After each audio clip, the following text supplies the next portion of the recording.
मैं विवेक एक बार फिर से अपने YouTube channel stock trading technique पर आपका हार्दिक स्वागत करता हूं। दोस्तों, आज का सेशन हाईली वॉलेटाइल रहा और मेरी परफॉर्मेंस को तो आप मेरी वीडियो के साथ एनालाइज कर सकते हैं। बाकी कल के लिए 23 दिसंबर के लिए क्या पॉसिबिलिटीज़ बनती है निफ्टी के इन 10 स्टॉक्स के अंदर, चलिए उसको एक बार फिर से देखते हैं। हिंदुस्तान पेट्रोलियम, देखिए मार्केट ने इतनी बड़ी मूव दिखाई और कल भी इसने, जो आप ये मान लीजिए लास्ट सपोर्ट कह सकते हैं, हमारी जो एक सीमित दायरा है 50 दिन की मूविंग एवरेज भी बनती है, वो है 209 का। और कल भी इसने यहीं पर सपोर्ट ली और यहां से वापस घुमा, मतलब नीचे से यहां के ऊपर आके रिकवरी करने के बाद सपोर्ट भी 209 पर ली और आज भी देखिए नीचे गया लेकिन क्लोजिंग 209 से ऊपर आई। तो आप ये मानिए कि अगर इसने 209 के नीचे क्लोजिंग दिखा दी तो ये स्टॉक 191 तक गिरेगा या गिर सकता है, जिसकी पॉसिबिलिटी 95% है। वो मैं किस आधार के ऊपर बोल रहा हूं, आप देखिए 5 नवंबर को इस स्टॉक ने एक ये गैप बनाया था तकरीबन 4-5 रुपए का, वो अभी तक फिल नहीं हुआ। आप देखिए ये गैप अभी तक फिल नहीं हुआ है, तो बहुत बड़ी पॉसिबिलिटी है कि इस गैप को फिल करने के लिए अगर क्लोजिंग 209 के नीचे आ जाती है तो 20 रुपए की एक गिरावट, बड़ी गिरावट देखने को मिल सकती है। तो देखिए इस कैंडल को अगर जो आज जनरेट हुई है इसको देखेंगे तो आपको लगेगा कि ये बुलिश हैमर है, बिल्कुल है, और नीचे से हायर साइड पर क्लोजिंग आई है, मैं भी मानता हूं।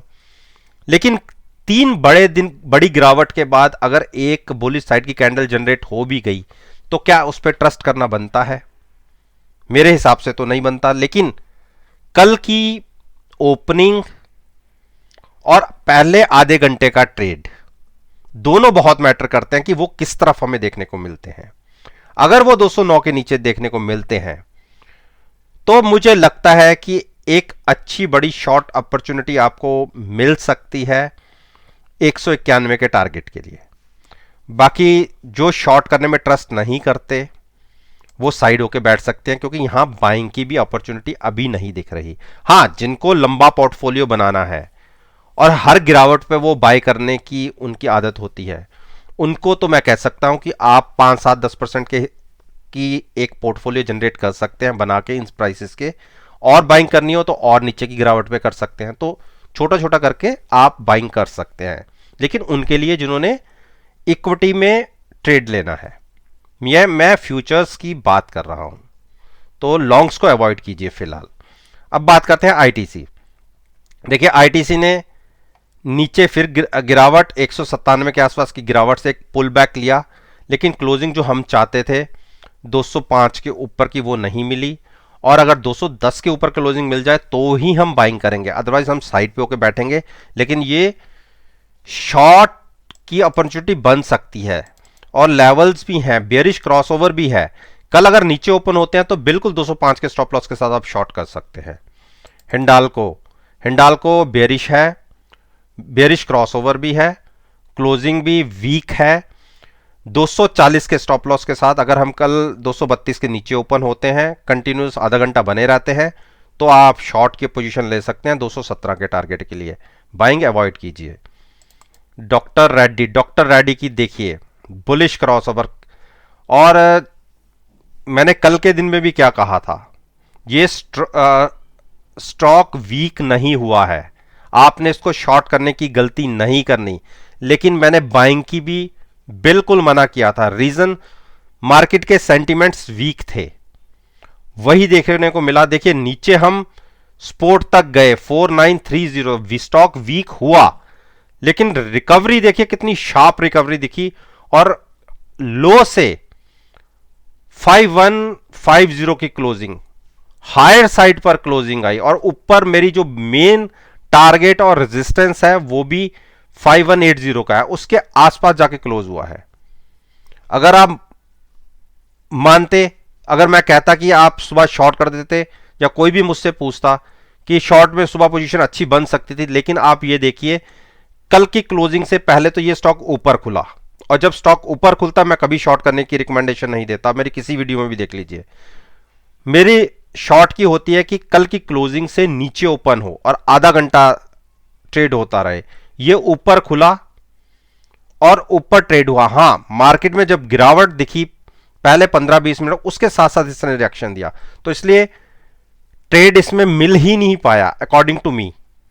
लेकिन अभी इसमें बाइंग भी नहीं करनी और शॉर्ट भी नहीं करनी। बाइंग करेंगे 5190 के ऊपर की क्लोजिंग आने के बाद। तो तब तक के लिए वेट कीजिए।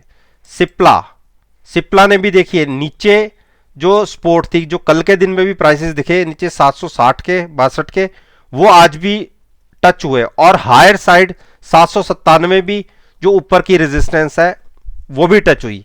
ऐसी कैंडल्स रेयर देखने को मिलती हैं कि जहां आपके दोनों तरफ के टारगेट्स एक ही दिन में अचीव हों। लेकिन इसमें भी हमें ट्रेड नहीं मिला क्योंकि कल की क्लोजिंग से यह भी ऊपर खुला, खुलने के बाद इसमें गिरावट देखी, इसलिए इसमें भी हमें ट्रेड लेने का मौका नहीं मिला। तो 797 या 800 के ऊपर अगर क्लोजिंग मिलेगी और उस दिन उस कैंडल ने 797 को ना छुआ हो तो ही आप उस तरफ का ट्रेड लीजिएगा, अदरवाइज बिल्कुल नहीं, क्योंकि बहुत बड़ी सपोर्ट और रेजिस्टेंस है। इसको देखिए पिछले 10 या 8 दिन से एक बार भी इसके ऊपर हमें क्लोजिंग नहीं मिली है। तब तक के लिए वेट कीजिए।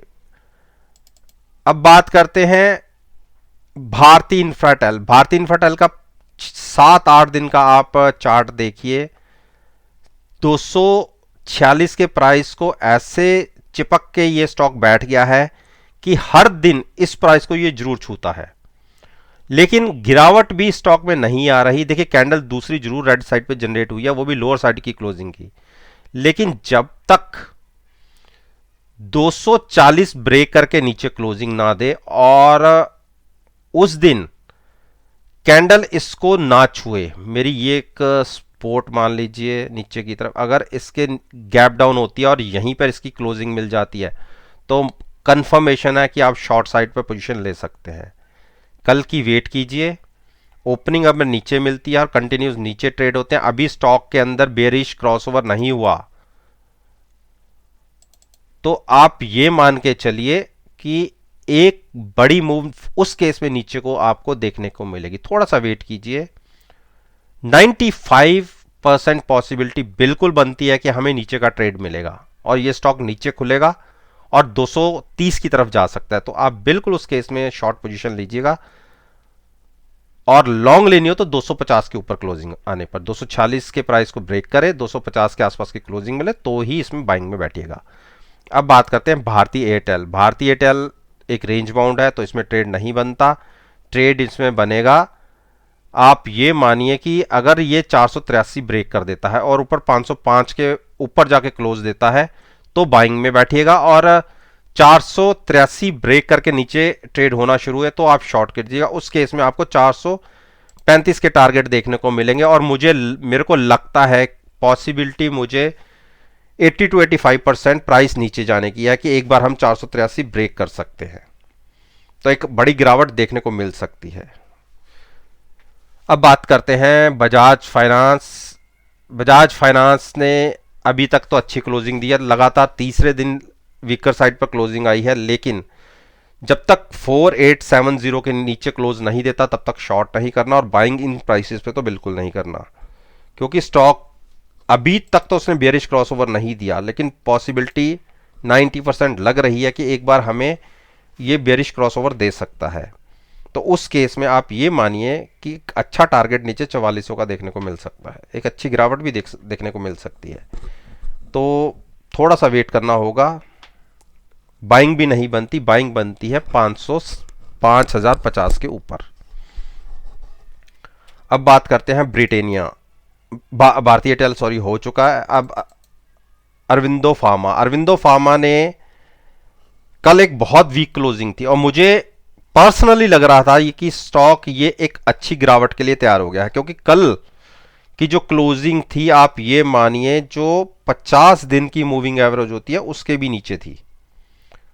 एक बहुत नेगेटिव हो चुका था ये स्टॉक, लेकिन आप ये देखिए आज के दिन में भी इसने नीचे के लो लगाए 824 तक के, लेकिन वहां से एक शार्प रिकवरी दिखी और क्लोजिंग मिली 898 की, 58 की सॉरी। नीचे से 30 से 35 पॉइंट रिकवर हुआ। नो डाउट मार्केट भी रिकवर हुई और मार्केट भी स्टॉक से ही रिकवर होती है। और लेकिन मैं अगर मेरा अपना ओपिनियन मानेंगे, मुझे इस स्टॉक में अभी और गिरावट दिखती है। हो सकता है कि कल के दिन में हम एक बार फिर से 850 के नीचे क्लोजिंग दिखा दें तो एक अच्छी मूव नीचे की तरफ शॉर्ट की बन सकती है, क्योंकि लॉन्ग में जाना है तो उसके लिए 885 के ऊपर की क्लोजिंग मस्ट है, वहां पर बाइंग बनेगी, इन प्राइसेस पर नहीं। तो आप मान के चलिए कि एक बार हमें नीचे के टारगेट्स, नीचे की तरफ की एक मूव देखने को मिल सकती है। अंबुजा, अंबुजा ने देखिए इतनी मार्केट रिकवर हुई नीचे से, ये स्टॉक भी नीचे से काफी रिकवर हुआ और मेरा 224 के टारगेट थे फिर से अचीव हुए, होने के आसपास रह गए। 228 का लो लगा है और मैंने कल की अपनी वीडियो में कहा था कि अगर हम नीचे ओपन होते हैं तो आप मानिए हम 225 फिर से छू सकते हैं, और ऑलमोस्ट तकरीबन 228 तक तो गए, 3-4 पॉइंट से हम रह गए। तो कल के लिए क्या पॉसिबिलिटी है, देखिए जिस हिसाब से कैंडल फॉर्मेशन हो रही है, बड़ी मूव मिल तो रही है, नीचे से एक बाइंग दिख रही है, लेकिन प्रेशर है स्टॉक के ऊपर, तो बाइंग तो अवॉइड कीजिएगा। लेकिन शॉर्ट कल की ओपनिंग को देखते हुए, कल अगर नेगेटिव ओपन होते हैं, 237 की क्लोजिंग है, कल अगर नेगेटिव ओपन होते हैं तो देखिए स्टॉप लॉस बनता है 245 का, मूव मिल सकती है 224 तक की आपको फिर से, और 224 के नीचे अगर क्लोज हुए तो स्टॉक में बड़ी वीकनेस दिख सकती है। उस केस में हम ये मानिए कि 207 210 तक गिर सकते हैं। तो कोई भी पोजीशन अगर आप क्रिएट करते हैं उसमें ऑप्शंस को इन्वॉल्व जरूर कीजिए और ट्रेड कीजिए फ्यूचर्स में।